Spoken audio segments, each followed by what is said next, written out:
Archbishop Rozanski, thank you so much for making time for us today to do this interview. Of course, you are coming up on 5 years since you were installed as the Archbishop of St. Louis. How would you compare the state of the Archdiocese 5 years ago to the state of the Archdiocese now? Well, Ann, first of all, thanks for this opportunity. And I can't believe it's been 5 years already. So time has really gone by so quickly.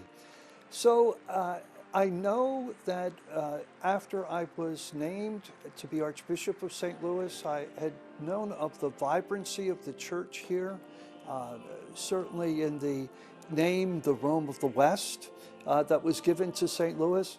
And like many places in the United States, many churches that are well established, we all need renewal. We all need to reflect on where we have been and certainly where we are going, because times have been changing so quickly.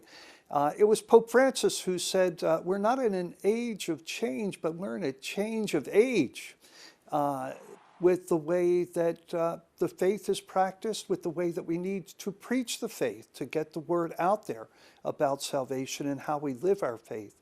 So through all things new, I was hoping, and I've seen this progress, that we've addressed what we need in terms of our structures to be the church, to be able to proclaim God's word, and to be aware of the fact that we need to be very much in an evangelization mode, in reaching out to others, in inviting them to practice the faith. So would you say that the Archdiocese is better off now that All Things New has begun? You've gone through the process, the consultations, the mergers, the closures, that the state of the Archdiocese is better? I would say that we've come through a difficult time, because any type of restructuring and all is difficult. Change is very difficult because we're so used to, especially the church, everything seems to stay the same all the time. But the whole world has changed around us. And we have had to adapt to demographics. We've had to adapt and change of attitudes and change of ways in which the faith is practiced. So I would say that we have very fortunately now been poised for that part of our work that is called evangelization, in reaching out.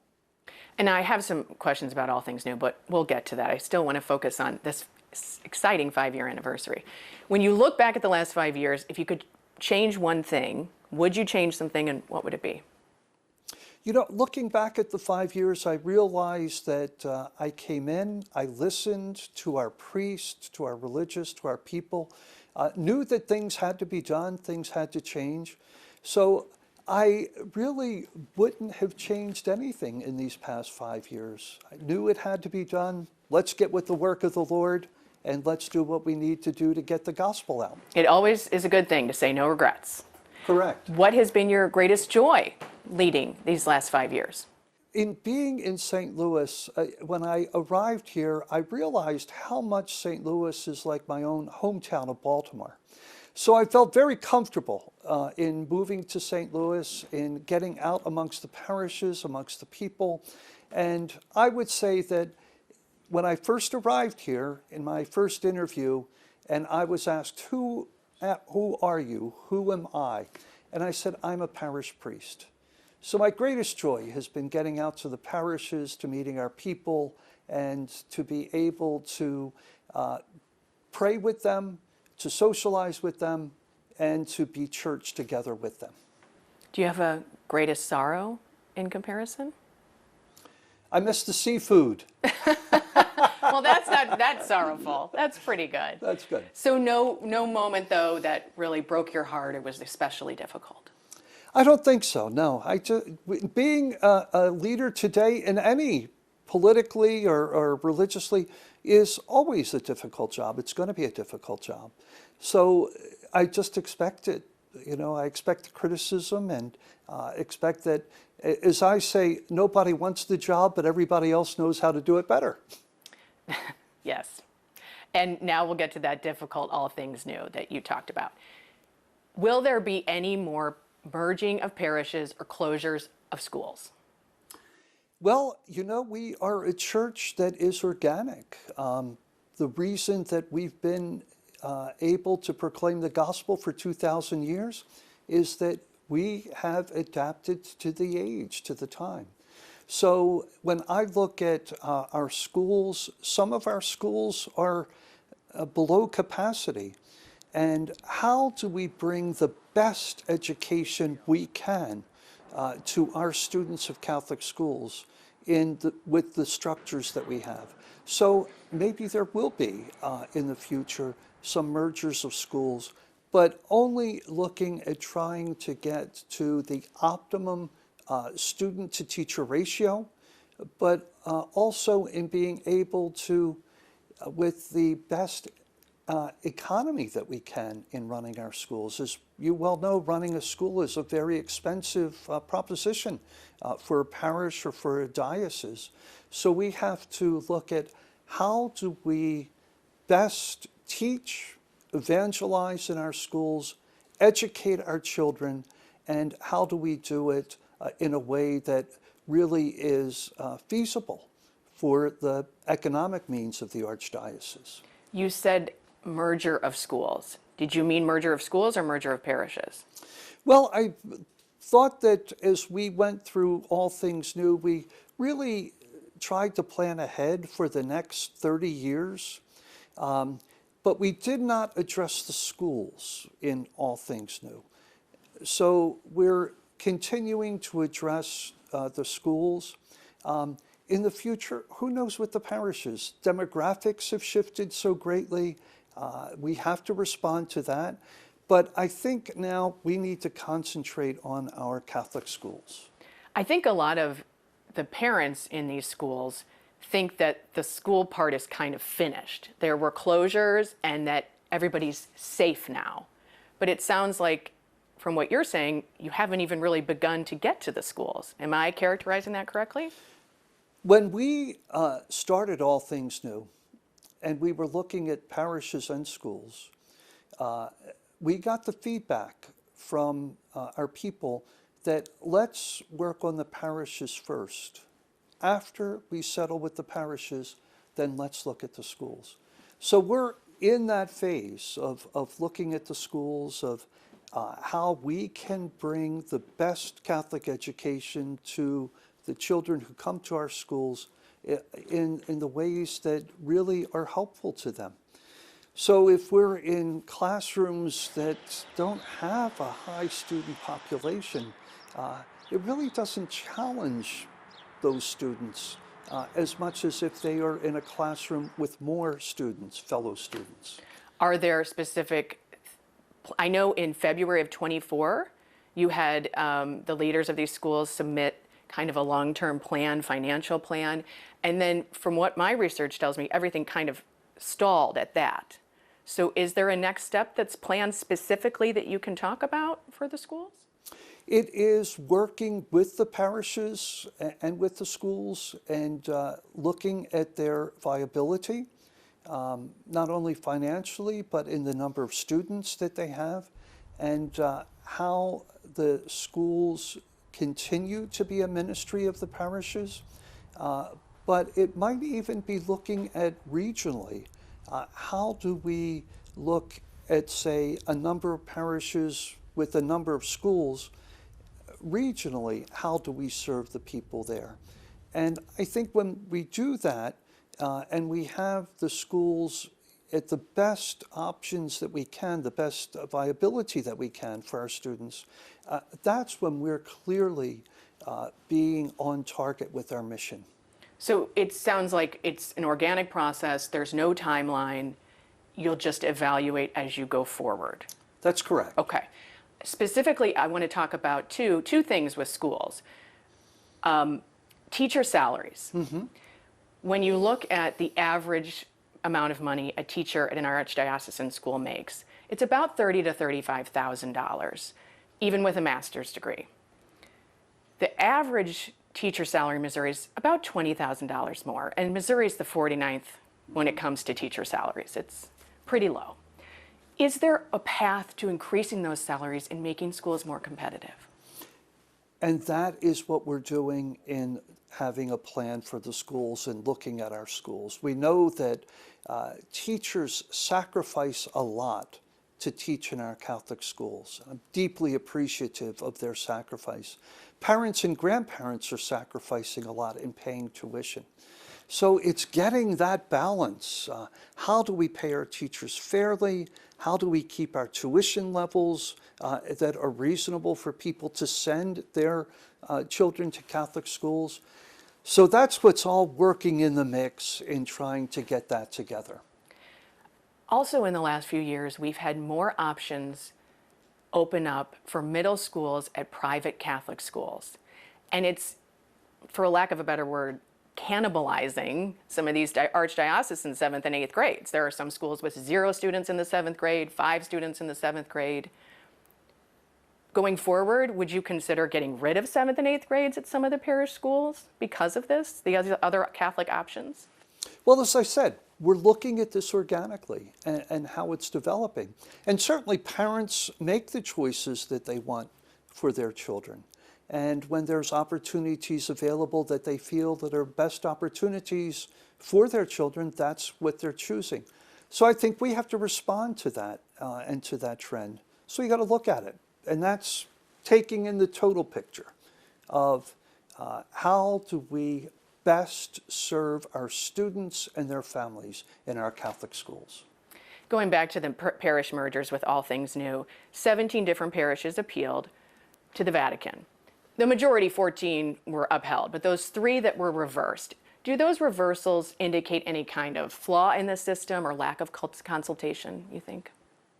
You know, I am puzzled by those overturning of my decisions because we followed the process to the letter. So I don't know what happened over in Rome that somebody rejected my decisions, but I just have to live with that. That's part of being bishop these days. And other bishops too have spoken to me about what is happening in their own diocese. But I think that our planning process for All Things New was very thorough. It was looking for the present as well as the future of the diocese, for the good of the diocese, and I don't have any regrets in any of the things that we've done. When we look at parish priests, obviously so many are retiring, so few are being ordained. That's a big problem.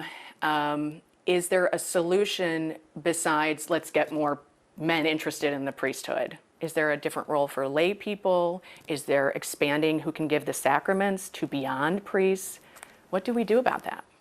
Well, first of all, I really feel blessed here in the Archdiocese of St. Louis with the number of seminarians that we have and the fact that our seminarians are from the Archdiocese of St. Louis. So we are fostering vocations here within the Archdiocese.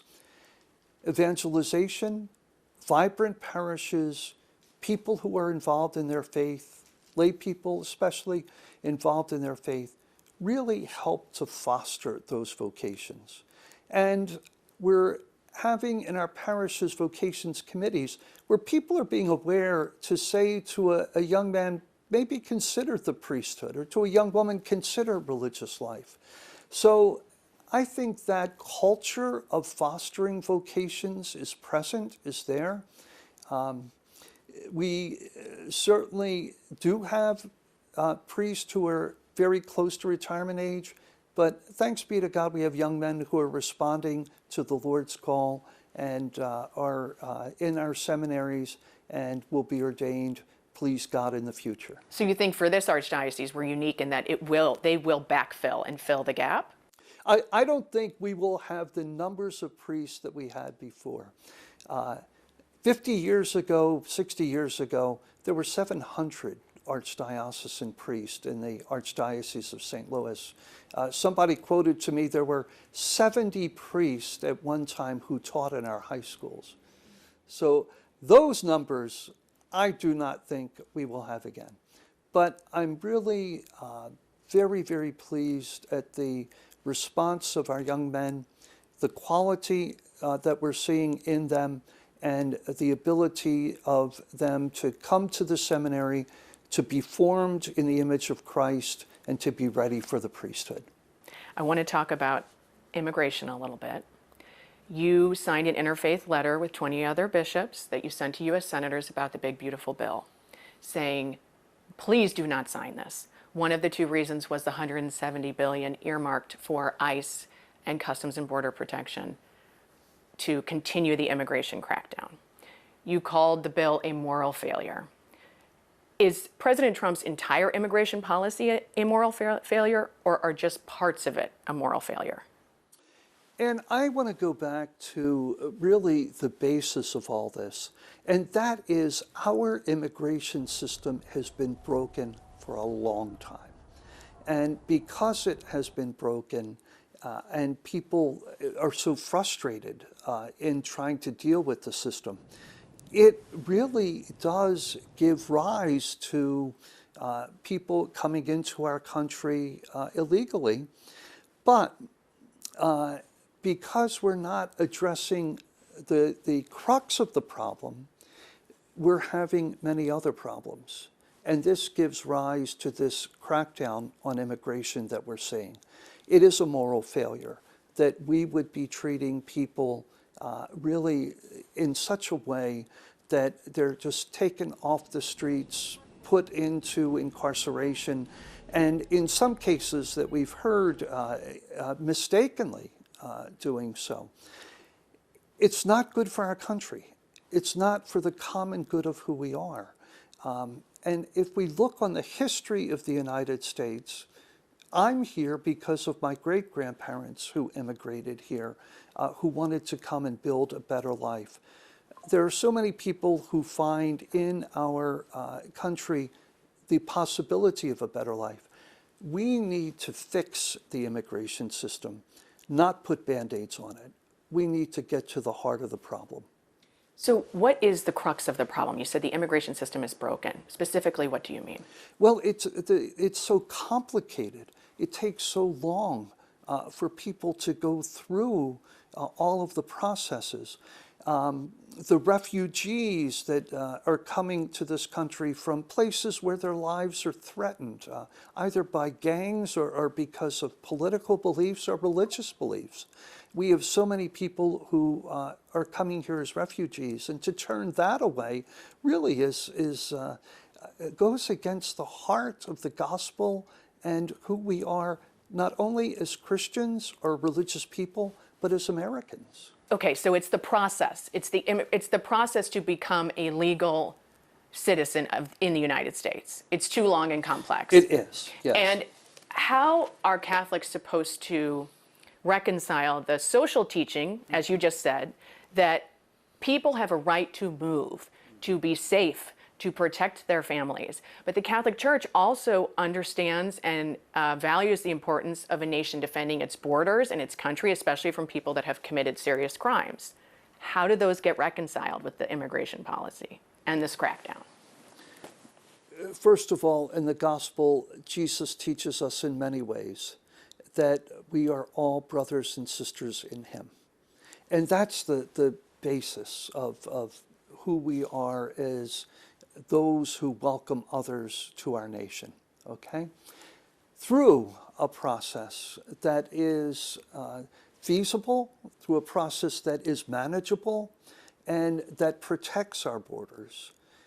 So that's what the Church is looking for. Let's find that process that people can use that's not so filled with so many roadblocks along the way.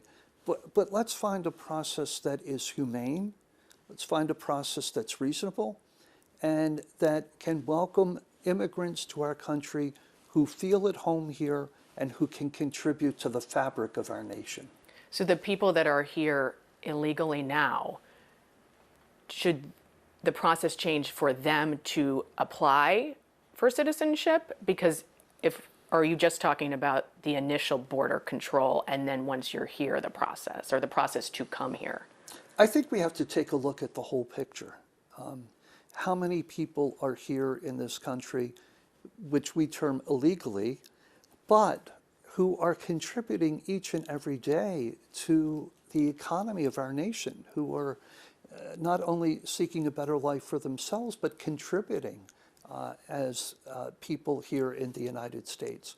So I think that whole process really needs a good, thorough examination, and it needs the attention of our congressional leaders, our political leaders, in saying, what's wrong? Why are we in this situation? Why are we causing such problems across the country when there are better solutions, when there are viable solutions to this? Have you noticed a decline in attendance at any specific parishes within the Archdiocese because people are afraid of ICE enforcement? I've heard anecdotally from priests who are telling me that there are people who are afraid to come to Mass because of worrying about ICE enforcing the immigration crackdown.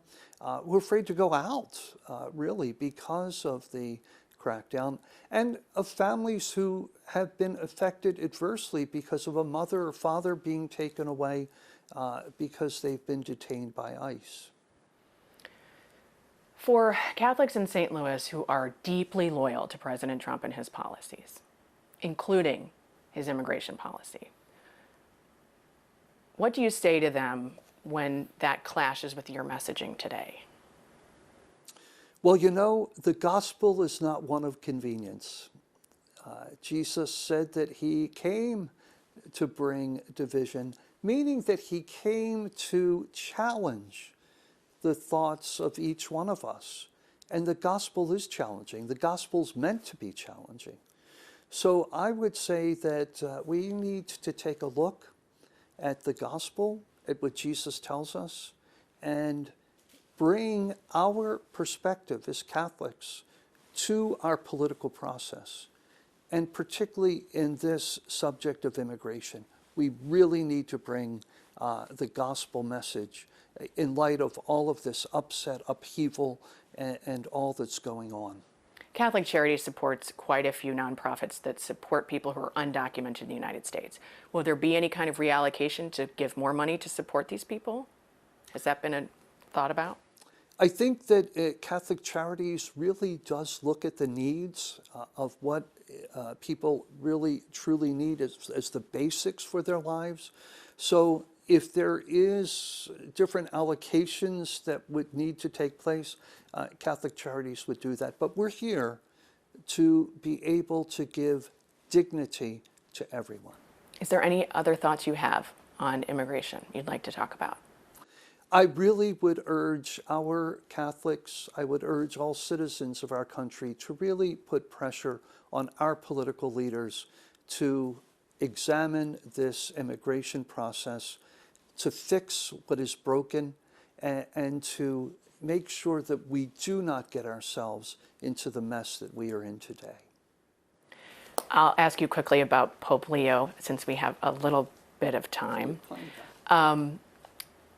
Did you expect at all, did you have even an inkling that he may be chosen as Pope?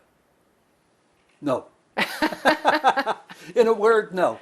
But in reflection, when I looked at his ministry over the past few decades in Peru and saw what he did there as bishop, he was head of the Augustinian order worldwide. So he really had all of the preparation that he needed to be a good leader for the Catholic Church.